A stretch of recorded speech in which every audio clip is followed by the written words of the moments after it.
हात काढ.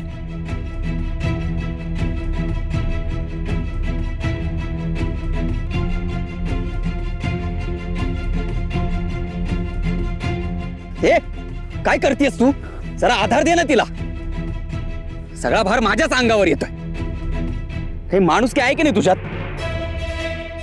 मला अजिबात ओळखलेलं दिसत नाहीये. मी आहोंची जन्माची साथीदारीण असून आज अनोळखी परक्यासारखं बोलतायत. हे अगं थांबलीस काय? चल ना माणिक, चल. कारण काहीही असो, पण विठुराया तुझे अनंत उपकार आहेत रे. मला आहो भेटले आणि आता अगदी आपसूक सासरी जायला मिळतंय रे.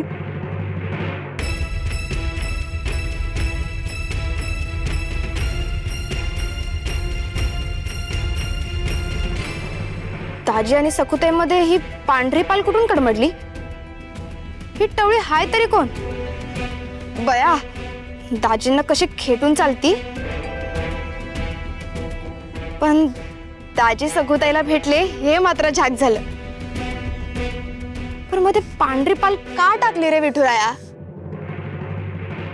जाऊबाई, मला माहित नाही असं खुशाल सांगताय. कमाल वाटते मला तुमची. तुम्ही घरातच असता ना? हो हो हो, मग आम्ही सगळे सखू औसीसाठी गावात गेलो होतो की नाही? मग दिगू घरात आहे की नाही हे तुम्हाला नाही तर कुणाला माहित असणार?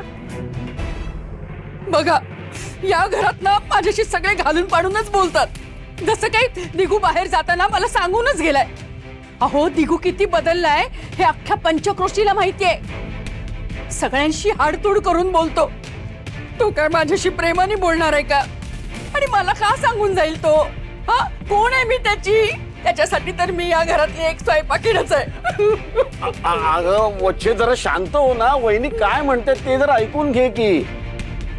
त्यांच्या प्रश्नाचं हे उत्तर आहे का? कधीतरी माझ्या बाजूने बोला हो. हे गळ्यात मंगळसूत्र घातलंय ते काय फक्त नावाला घातलंय का? काही उपयोग नाहीये तुमचा. ते वच्छीला ना सकाळपासून मळमळत आहे जरा. हो, उगीच काहीतरी बोलायचं म्हणून बोलू नका भाऊजी. ह्या एकाच दिवशी मला दिगूची खूप काळजी वाटते. आजचा दिवस सरला की वाटतं चला या वर्षीचा दिवस सरला. माझा दिगू माझ्याकडेच आहे. म्हणून तर सकाळी जाताना त्याला बोलवत होतो. बाहेर गावावरून पण कोणी कोणी येत असतं. आपलं एक नाविन्य हो.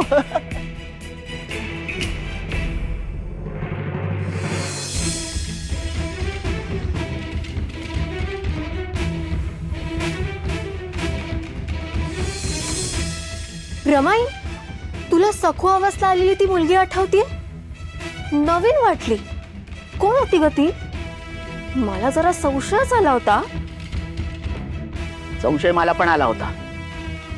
बघितलंस ना, आधी शेणगोळा मारायला नाही म्हणत होती, नंतर झाली ना तयार. सखू विटंबनेसाठी सहभागी झालीच ना. ते पण तू सांगितलंस म्हणून. अगं हो, ती गावातच नवीन आहे म्हटल्यावर सखूने आधी काय प्रताप केले ते तिला कसं कळणार? कोण होती कुणास ठाऊक. पण आता दिगू कुठे गेलाय?